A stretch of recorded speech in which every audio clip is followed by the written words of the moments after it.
I am Joseph, the Joseph who had a dream that ended me in a pit. Help me! Yes, that Joseph with the coat of many colors. I was betrayed by my own blood brothers, left for dead, and later sold to strangers, taken far away to be a slave in Egypt.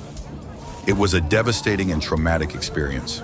I went through many things in the hands of my captors. Sold like merchandise in the market, I was purchased by a man named Potiphar, an officer of Pharaoh. Though I was a slave, I chose to serve with diligence, and the Lord was with me. Everything I touched prospered, and my master saw it.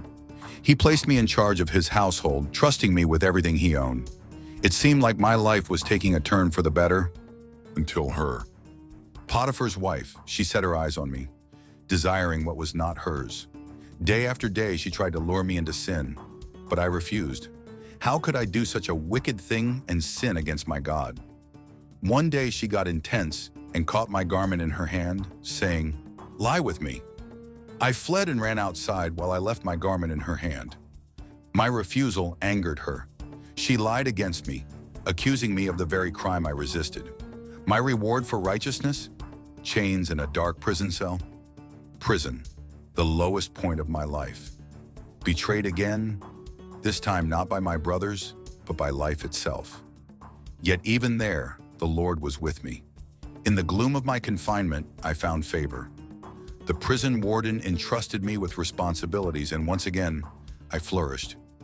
It was there I met two men, Pharaoh's cupbearer and baker, each troubled by a dream. God gave me the wisdom to interpret them, and just as I said, the baker was executed and the cupbearer was restored. I pleaded with him, "Remember me when you are restored, speak to Pharaoh about me." But he forgot me.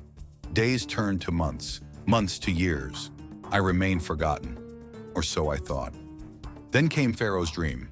No one in all of Egypt could interpret it, and suddenly the cupbearer remembered, "Joseph." I was summoned before Pharaoh. I stood before the most powerful man in the land and declared that the interpretation belonged to God. 7 years of abundance followed by 7 years of famine. Pharaoh saw that God was with me, and in an instant, my chains were exchanged for fine linen, my prison cell for a palace. I became second only to Pharaoh himself, ruler over all of Egypt. And then the day came. The famine struck hard, and among the many who came to buy grain were my brothers. Those same brothers who threw me into a pit, who sold me for silver. They did not recognize me, but I knew them. My heart was heavy, torn between justice and mercy. I tested them. I watched their hearts, and when I saw true remorse, I could hold back no longer. I revealed myself.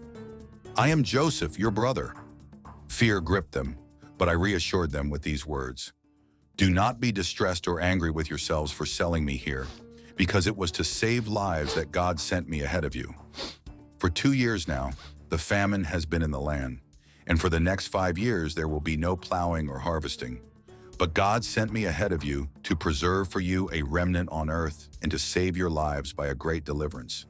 Everything I suffered, betrayal, slavery, false accusations, imprisonment, was not in vain. God had a purpose. My pain became the path to preservation. My trials became the tool for deliverance. This is my story, a story of pain, but also of purpose. A story of betrayal, but also of redemption. And above all, a story of God's divine plan to save lives. I am Joseph, and what was meant for evil, God turned for good. I held on to the dreams God showed me in the midst of all the troubles. The prophecy was truly fulfilled, although not as I expected it will. If you're in my shoes in any way, please know that God is with you, and He's working out something far beyond the eyes can see. Hold on to His words and promises for you. Don't look at the pain. Keep your eyes fixed on God. His plans for you remains the best. If you were blessed by this video, hit the like button, drop a comment, and subscribe to our channel StoryLight-Ignite for more faith-filled stories. Help us spread the message of God's word to many others out there. God bless you.